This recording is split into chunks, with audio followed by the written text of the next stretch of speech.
This video is going to be all about purple foliage or dark foliage plants that are herbaceous, meaning they are perennials or annual. Some of these things will die, in a single season. Some of them will be perennials in some places and not perennials in others, and some will be reliable perennial things that you can add to your garden. I'll talk a little more about purple foliage as we move through the video, and then I've got some other videos we'll be putting in here from some other things we've shot in the past that fit into this video well. This dark star coleus here is definitely near the top of our list for this one. I'm calling it purple foliage, and if you were standing here, it's a very, very dark purple. It's almost black. You can see how much of a standout it is here in the garden. We do put other gold foliage things, variegated things, other things around it to make it stand out here in the garden. I think it's an important part of growing dark foliage things, because if you stand back from a distance a bit, they don't show up as well. They get a little bit shadowy, especially late in the afternoon and that kind of thing. But this dark star has been a standout. This is one you could root in the house if you wanted to and carry it through the winter, in a bright place, and then replant it back in the garden the next year. We can do these from seed, or we can buy these. Hopefully we can buy them in small packs and add them to the garden, but you can see how much of a show this puts on. This coleus will flower, and I saw right here, there's a flower bud starting to come out on these, and they're great for pollinators, but I will say that we'll pinch these flowers out for most of the season because once they flower, they tend to get a little bit leggy and they stop growing as vigorously. So what I'll actually do is come through and just prune this, just take out the very top of the growth out of it occasionally, and that'll keep it fuller. And then sometime in the late summer, it'll be really full and bushy, and then we'll let it come into flower, and the pollinators will have something in the late summer. This is a colocasia called Redemption, and it was just introduced a couple of years ago, and it's become very popular very quickly. It is hardy here in our area, and these would like really moist, consistent moist spaces. So not some place that's going to be seasonally extremely dry. They can take a lot of sun as long as they're staying moist. The less moisture it has, probably a little bit more shade it would need. When these kind of uncoil, they're almost pure black, and then this pink center develops on it over the course of the season. It eventually will flower. I don't know that the flower, there's one. Oh yeah, they are in here. So there's the flower coming out of the side of the leaf right here. Also an interesting part of this plant. I would say that here in our zone 8A was 7B before the map update area.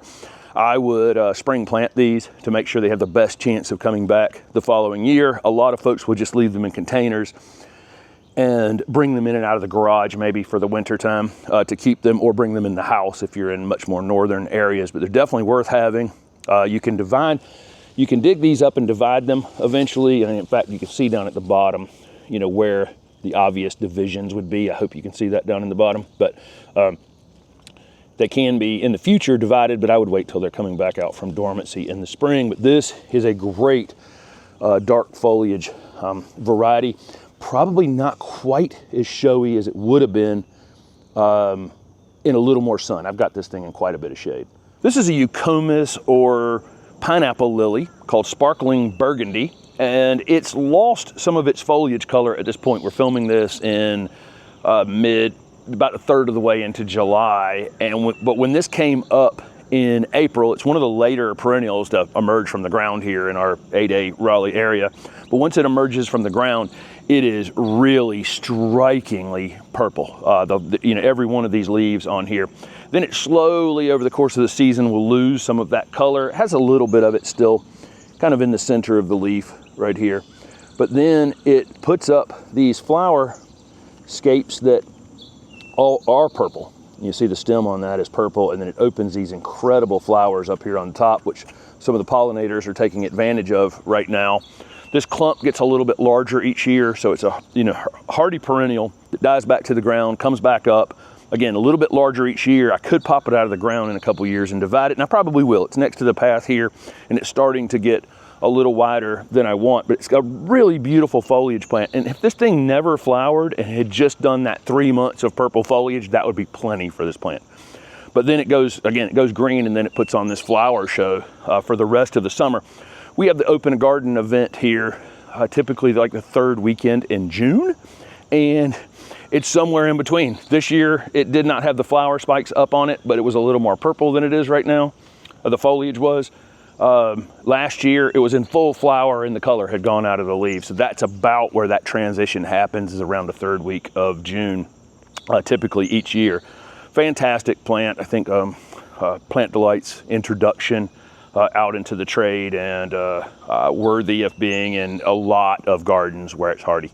There are a lot of celosias out there with purple foliage on them, and this one happens to be a combo of purple foliage and kind of a purplish flower up on the top. Celosias are really great pollinator plants here in our garden. Some of them can be a little seedy, so you know we do have a few seedlings coming up each year. Some of them we choose to keep, and others we choose to eliminate. We now know what they look like when they have about 3 leaves on them. They're easy to pull at that time, but if we need to get rid of them. But these are just incredible pollinator plants. You'll see the bees come in here and just work their way around circles throughout these little fluffy flowers on the top.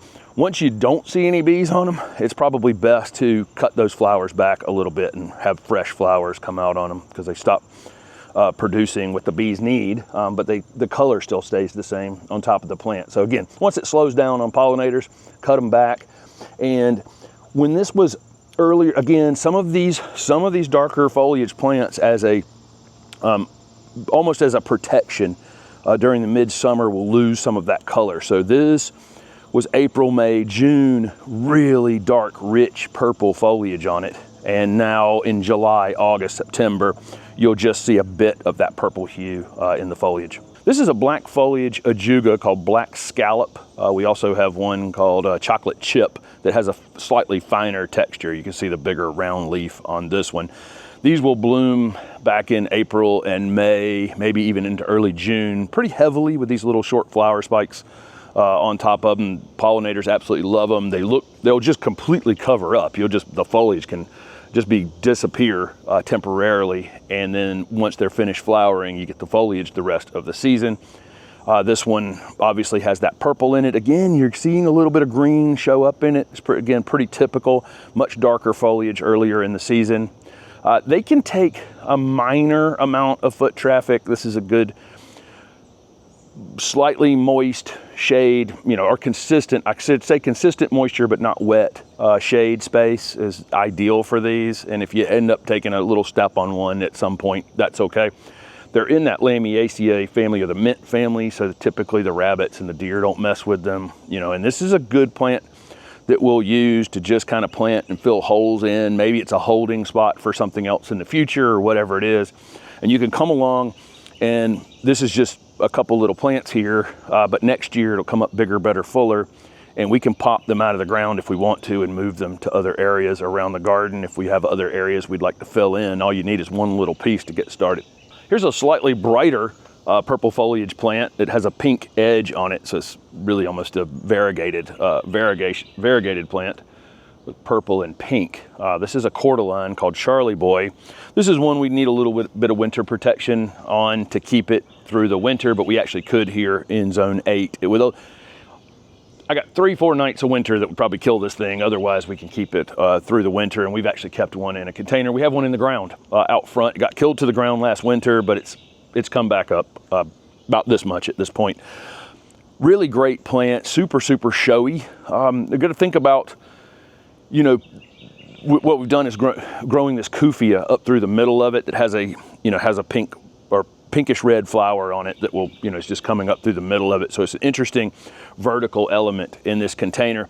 Cordaline are definitely plants that like to be on the well-drained side. So this is a plant that it's a good container plant, because if we happen to ignore it for 3 days, both that Kufia and that Cordaline will be fine. The Cordaline will just wilt, and this will be like it never happened. It's easier to overwater this than to underwater it, but I think it's a really great structural plant with that dark foliage. But again, we're using something to highlight it a bit because it will just join the shadows basically out here in the garden. And you can kind of see it over here in this video that We'll have another video for shrubs and trees. This Loropetalum, I'm sure, will be in that video. You see how dark this Loropetalum is, but we've got it surrounded by other green things to kind of show it off just a bit. If I just had this entire wall of Loropetalum, it would be extremely dark over here. Same thing with this Colocasia. This Pharaoh's Mask Colocasia has that dark purple in the center. And what really makes that dark purple stand out is the fact that the rest of the leaf is green. And so it just pops a bit from a distance. Then that dark star coleus that I will have started the video with over here. You see how it's surrounded by other things, and that spot of almost black foliage actually really pops in that little bit of corner. But if I planted this entire bed in that and didn't put anything else around it, if you took 25 steps away from it, you really wouldn't see any kind of detail in it, especially in a place with long shadows, which is what this back garden is. The sun is coming up now, and it'll be in the full sun right here for about 6 hours, and then long shadows come over it. And when those long shadows come over it from this oak tree that's back here, any dark foliage thing will just kind of disappear a little bit. So if you're using that ground cover ajuga, or any of these things that have this dark foliage in them, again, make sure you surround them by other things that kind of pop a little bit, and that will draw attention to them. This is black Mondo grass, a fantastic grass-like plant. It's actually in the asparagus family and has flowers that are similar to a lot of asparagus family plants. It can take a year or two or more to start seeing these flowers during the summertime. They're very, very interesting. Has a dark purple, almost black foliage. Great for mass planting in a part shade or shady space. Great for putting, just a line or a border along a sidewalk or a patio or something like that in a part shade or shady space. We typically don't cut these back. The nursery we're at cut these back during the winter time. They can be a little slow to respond from that. They're evergreen, so you just really don't have to do anything unless they're tattered looking. That'd be the only time I would cut them back. You plant these maybe 8 inches, 12 inches apart, something like that, to ultimately fill in. They're clumping, and the clumps will get slightly larger each year. You can pop them out of the ground, divide them into multiple plants, and replant them into other areas. Sometimes you'll get a reversion, a green piece, of one of those divisions. You can just pull that out and replace it with one of the black ones. Super low maintenance plants. Slugs and snails about the only issue you'll ever run into on these. They're rabbit resistant. Put them in a moist, well-drained situation. They actually like a lot of organic material. We have ours in a little bit of dry shade at our house, and they're okay, but they don't perform all that well. So moist, well-drained conditions. This is black Mondo grass. This penstemon is a great example of a dark foliage herbaceous perennial. There are several of these on the market now. Blackbeard is one of them that's extremely popular. This one has finished flowering. It had pink flowers on the top of it. Very, very showy flowers. Actually just cut the flowers back to prevent it from making any seed, because I'm actually just trying to make this newly planted perennial bigger. Hopefully it'll come up bigger, better, fuller next year. And so sometimes stopping these things from setting seed is helpful in that regard. These are really very easy perennials. I mean, they're hardy in zone 2 to 8, so lots and lots of people watching can grow, and there's all types of different, there's lots and lots of different penstemon out there, but these dark foliage ones do offer something extra. Here in my area, these 100-degree days, it definitely loses some of that color. But so April, May, June into early July definitely has a great purple hue.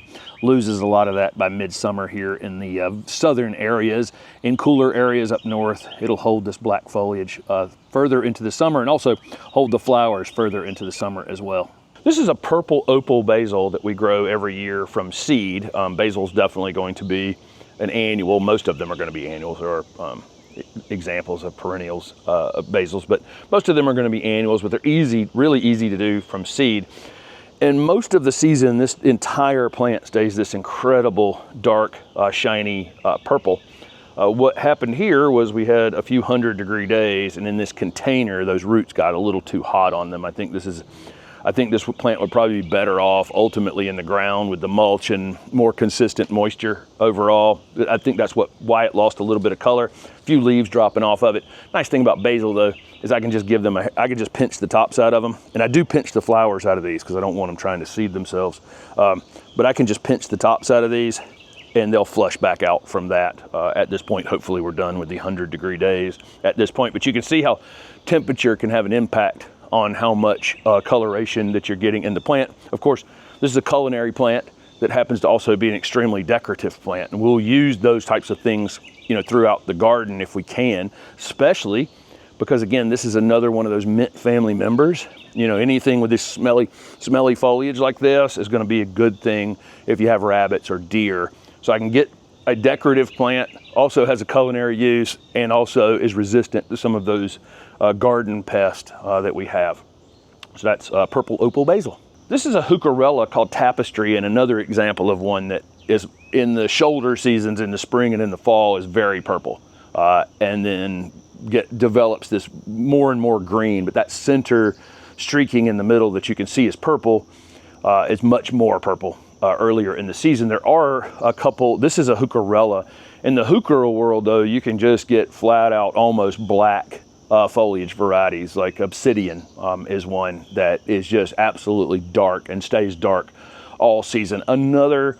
These are evergreen perennials for us in our area that are native. Well, Hookerella is a combination of Hookerella and Tiarella ultimately, but it's two natives that are combined together. But with the Hookerellas native, they want a little bit of consistent moisture. I think if you let them get on the dry side, they're gonna lose a little color, change up just a little bit. So there's some of the things in our garden that are herbaceous, meaning they don't become woody. You know, they can be evergreen out here, but they don't develop wood like shrubs and trees. Some of them are annuals, some of them are perennials. Some of them are perennials for some people and not for others, and annuals for others, just depending on how cold you are in your area. Do you use much purple foliage in your garden? There's going to be a follow-up video to this on shrubs and trees, which is quite a bit more extensive, really, of the pieces that we have here in our garden. We use a lot of dark foliage here in the garden, but we're careful with it. We're making sure that we don't end up with 4 purple foliage things in one spot, because again, you just can't see the differentiation. The main thing, you know, with the design out here, especially when you're using one of everything and there's 400 different plants out here, we're kind of careful to look for texture differences and foliage color differences, flower color differences right beside one another. So each individual piece seems to stand out on its own, and you can really focus in on one thing and it not just kind of be a bit of a blur overall. That's what you're trying to avoid. Very difficult, again, with this many plants. But is there a purple foliage annual or perennial that you rely on in your garden, that's your kind of your go-to thing that's been tough? Let us know down in the comment section below, and thanks for watching.